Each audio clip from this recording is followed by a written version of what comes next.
ញាធរខណ្ឌ7មករាជំរុញផ្សព្វផ្សាយបញ្ហាការប្រើប្រាស់បារីអេឡិចត្រូនិកដល់សិស្សនៅតាមសាលារៀននិងហាងកាហ្វេអាជ្ញាធរខណ្ឌ7មករាប្រជុំផ្សព្វផ្សាយបទបញ្ជាលេខ002របស់រាជរដ្ឋាភិបាលស្តីពីការដាក់ចេញនូវវិធានការហាមឃាត់ការ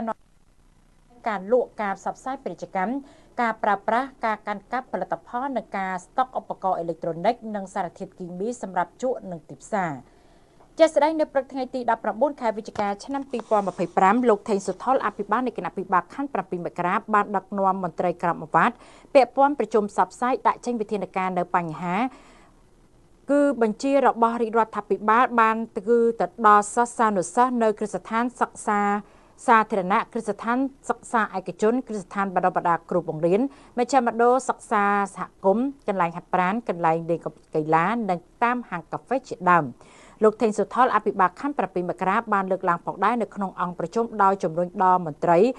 ជំនាញពាក់ព័ន្ធបន្តជាប់ផ្សព្វផ្សាយឲ្យបានទូលំទូលាយពីផលប៉ះពាល់នៃការប្រើប្រាស់បារីអេឡិចត្រូនិកនិងស៊ីសាដល់យុវជននិងសិស្សានុសិស្សដែលប្រើប្រាស់សម្ភារៈទាំងនេះយូរទៅនឹងឈានទៅដល់ការប្រើប្រាស់គ្រឿងញៀនដែលអាចបង្កផលប៉ះពាល់ទៅដល់ខ្លួនឯងគ្រួសារនិងសង្គមជាតិនេះជាហេតុផលដែលរាជរដ្ឋាភិបាលបានយកចិត្តទុកដាក់ដោយអនុលោមតាមយុទ្ធសាស្ត្របញ្ចកោណដំណាក់កាលទី1នីតិកាលទី7នៃរដ្ឋសភានៅក្នុងការអភិវឌ្ឍធនធានមនុស្សឲ្យមានគុណភាពខ្ពស់និងសុខភាពរាប់សកម្មដ៏រឹងមាំសម្រាប់បង្កើតតម្លៃសេដ្ឋកិច្ចលើកកម្ពស់តម្លៃវប្បធម៌និងបង្កើនគំនិតថ្មីៗសម្ដៅធានាបាននូវចីរភាពកំណើនរយៈពេលវែងនិងចីរភាពនៃការអភិវឌ្ឍសង្គមសេដ្ឋកិច្ចនិងប្រទេសលោកអភិបាលគឺបានបញ្ជាក់បន្ថែមថាបើយុវជននៅតែមិនច្បាស់លាស់អំពីផលប៉ះពាល់នៅបារីអេឡិចត្រូនិកនិងស៊ីសានោះទេគឺយុវជនបន្តវេនគឺមិនអាចជួយខ្លួនឯងឬក៏សង្គមជាតិបានឡើយ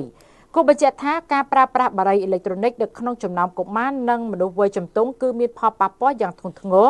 ទៅដល់ការអភិវឌ្ឍខួរក្បាលដែលនាំឲ្យកើតមានផលវិបាករយៈពេលវែងសម្រាប់ការអភិវឌ្ឍខួរក្បាលដែលនាំឲ្យប៉ះពាល់ទៅដល់ការចងចាំការសិក្សានិងការបង្កជំងឺថប់បារម្ភការស្រូបចំហាយបារីអេឡិចត្រូនិកដោយប្រយោលពីគេក៏ទទួលនៅគ្រោះថ្នាក់ផងដែរដោយសារតែនៅក្នុងចំហាយបារីអេឡិចត្រូនិកមានផ្ទុកនៅសារធាតុនីកូទីននិងសារធាតុផ្ដល់គ្រោះថ្នាក់ជាច្រើនទៀតការប្រើប្រាស់បារីអេឡិចត្រូនិកធ្វើឲ្យស្ត្រីមានផ្ទៃពោះមានបញ្ហាទៅដល់ការលូតលាស់របស់ទារកព្រមទាំងបំផ្លាញការអភិវឌ្ឍសមត្ថភាពខួរក្បាលរបស់ទារកផងដែរគូបញ្ជាក់ផងដែរថាកន្លងមកកម្លាំងគណៈវិជាការឯកភាពខណ្ឌ7មករាក៏បានចុះឃាត់សិស្សានុសិស្សមួយចំនួនផងដែរនៅតាមហាងកាហ្វេដែលនាំគ្នាប្រើប្រាស់នៅបារីអេឡិចត្រូនិកនិងការជក់ផ្សេងគឺដែលបង្កឲ្យមានការប៉ះពាល់ទៅដល់សុខភាព